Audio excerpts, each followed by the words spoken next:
What's going on here? You expressed an interest in having people over, and I feel I dismissed it too quickly. So I took matters into my own hands, and I arranged a brunch. Well, that's so nice. Who's coming?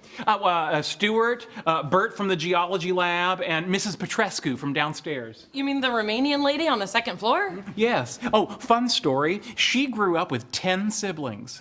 Or possibly penguins. Her English is atrocious. That's an odd mix of people. Well, for our first time hosting, I thought it would be wise to conduct a trial run. You know, like how I practiced for that Halloween haunted house by going into the bathroom at the bus station. But you never went into that haunted house. Yeah, you never saw what jumped out at me at the bus station.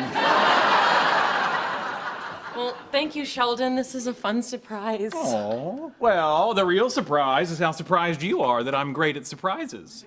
Well, that's not a surprise at all. I mean, if I knew you were good at surprises, I would have expected the surprise and therefore not have been surprised. But as it is, I didn't know, and therefore my surprise should be unsurprising. Don't get me all randy. Guests are on the way.